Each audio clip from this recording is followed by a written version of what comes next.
Hi guys, good morning. Ipapahakot namin to mamayang hapon at itre-treasure bukas. Hindi pa siya masyadong hindi nila sinama to i-harvest may ano din palay din. Hindi pa siya masyadong tuyo. Medyo mamasa-masa pa, lalo sa umaga. Malamig na. Yung sa umaga guys, malamig na siya. May fag-fag na. Nagkukumot na kami. Hindi kagaya dati na hindi kami nagkukumot. Ngayon nagkukumot na kami. At yun nga, bukas pa ipapa-treasure. Yung mga iba nagbibilad na sila ng palay.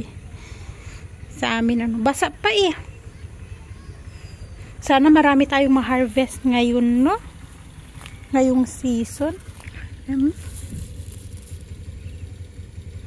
Impis.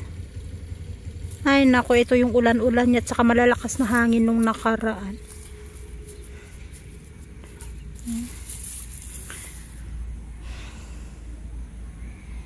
At ang laki na.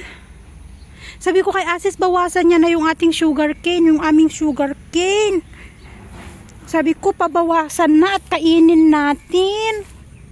Kasi tingnan nyo, ang haba na Pwede na yan tapos itanim yung mga iba ulit. Wala man siya time.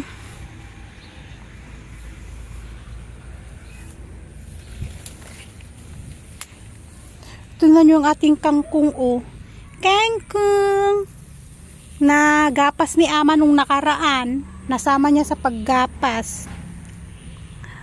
At ang ating kalamansi, may hinog na naman sa kalamansi natin.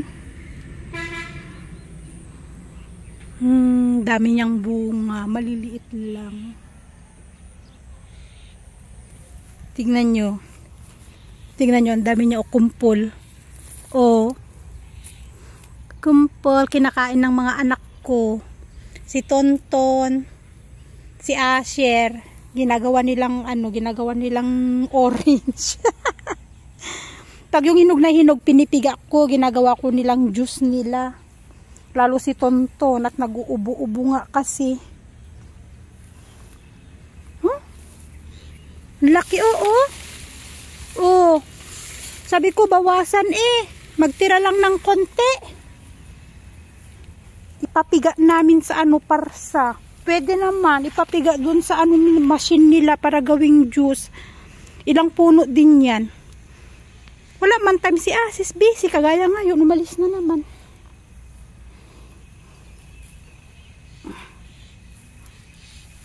At magtatanim kami ng turi. After magpa-treasure, maglalagay si Asis ng chicken pupu. 430 daw ang isang sako. Sabi ni Tulbaba, kukunin niya mamaya. 6 na piraso yung kukunin niya. 2 sa amin, 2 kay ama, 2 kinalot Tulbaba. Yung chicken poop manure. Chicken manure. Anong tawag sa pupo ng manok? Yun, basta yun, chicken manure. Ilalagay dito hanggang dun sa dulo. Papatraktor na naman. Nagluluto ako ng isda, guys. Ang ulam namin ngayon, fried fish. Kasi kahapon dumaan si Baya. Naghahatid siya ng isda. Yung isda na walang buto. Tapos magluto kasi ako ng dali. Ayaw ni Asher ng isda. Sabi niya daw malansa. Sabi niya I don't like fish. Sabi niya stinky. Sabi niya. Kaya dali lang yung kinain niya. Ngayon, lulutuan ni Asis ng ng gravy. Ito. Hindi ko alam kung paano yung luto niya ng gravy. Basta sabi niya sa akin, ihatid niya si Asher, tapos pagbalik niya, siya ang magluluto ng gravy daw. Sabi ko, okay. Tapos yung maliit ko, nandun sa galaan. Sus, Mariosep. Gumala ang anak ko, na kinaama. Naglalaro sila ni Saisha. Parang si Aidan. Si Aidan, umaalis, gumagala. Uuwi kung kailan niya gusto. Nakaraan. Abay, halos 4 na araw. Itong aso ko na to, 4 na araw hindi umuwi. Naandun siya sa asawa niya. Tapos nung umuwi, inuwi niya dito yung asawa niya. Inuwi niya si Lucy. Sabi ko, oh, nag-uwi ka ng asawa. Sino magpapakain dyan sa asawa mo? Buntis. Buntis na naman si Lucy. Kasama niya, yun yung kasama niya. Sabi ko nga, sino magpapakain dyan sa asawa mo? Aidan. Buntisin mo yung si Lucy na naman. Tapos uwi niya dito si, kasama yung mga anak. Ay, nako, sino magpapakain sa mga anak ni Aidan? Ang anak ni Aidan, for sure, kulay itim na naman yung anak niya, kamukha na naman niya. Buti naman sana, kung mura lang ang injection. Every 6 months, pinapa-injection namin si Aidan. Gumagastos si Asis ng 2,000 minsan. Anti-rabies, yung vitamin D niya, yung yung para hindi magsuka-suka yung para hindi magsuka-suka yung aso. Yun, pinapa-injectionan din ni Asis noon. Tapos may vitamins din. Oh. Hi guys! So ayan, kain tayo. Ulo. At meron ako dito sa sawan. Water? Sinamak. Water? Yes? Kain tayo guys. Water? Yes? Pupunta daw yung asawa ni Rose. Ayan. Kukunin yung swing. Yung swing ni Tonton noon. Ayan. Kasi diba may baby din siya. Ayan. Sausaw, suka.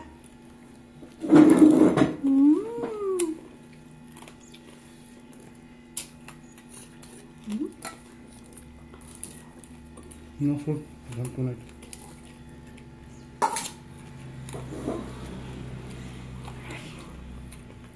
Why? Who told you not to put salt kasi? Hindi niya nilagyan ng salt. Pinaprito niya sa akin. Akala ko naman may salt. So, prinito ko naman. Baba. Well. Kasi nga, dapat lutuan niya na may sauce. Sabi ko, wag na. Kainin na lang natin na ganyan. Sabi ko sa kanya.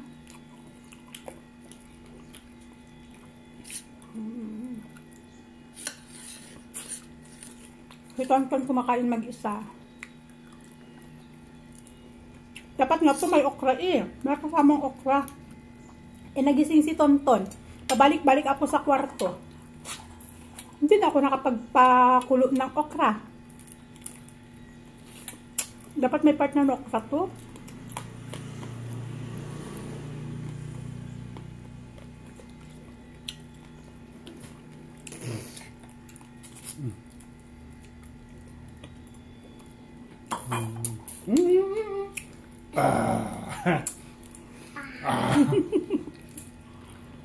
Hamburger na hamburger. Automatic pag uminom ng tubig may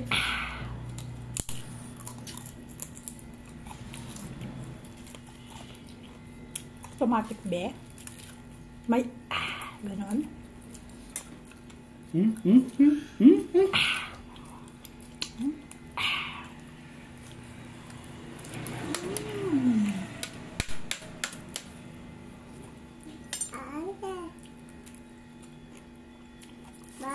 Ang harap yung ulo pag sinigang sana. Amma. Kaya lang may dal nga kasi kami. Kaya prito. Bakit? Bakit kami may langaw sa loob bahay? Ay! Habang tumatagal itong suka, sumasarap siya. Yung galing kay Kabsat Marie, habang tumatagal ay sumasarap.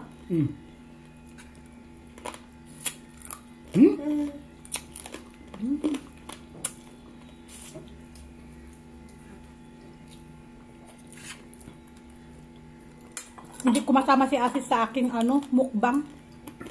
Wala sa mood. Pagod. Biyahe-biyahe niya. Nagugutom na daw siya kaya. Okay. Ako lang. Ako lang ang makita niyong kakain.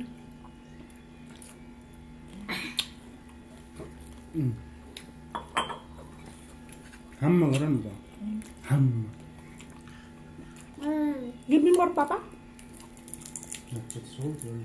No problem because I have this, oh. Vinegar.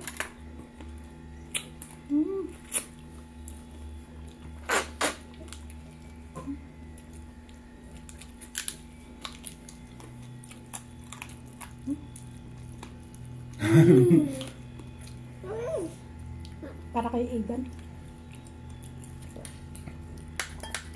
Masyadong matigas. What? You are. Cook! Cook. Hindi kang masunog. Dahil nag-prepare to ako, nagising si Tonton. Pinuntahan ko siya para padidayin, para makatulog ulit. Papa! Papa! Tractor. Yes, tractor. Papa!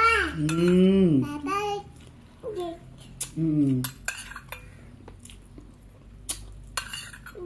Pinutsara mo yung ham. suka.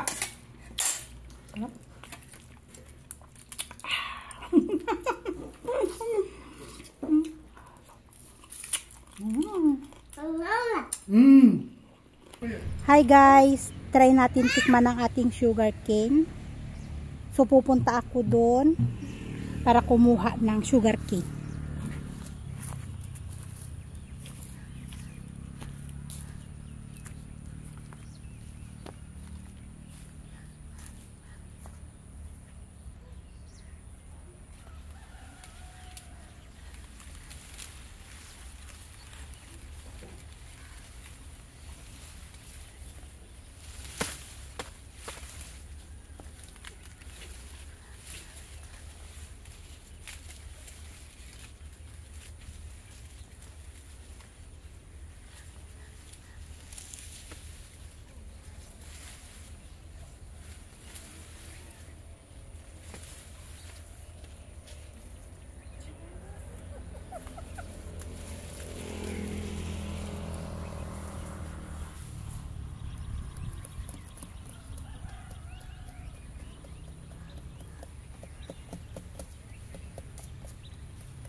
Tamis.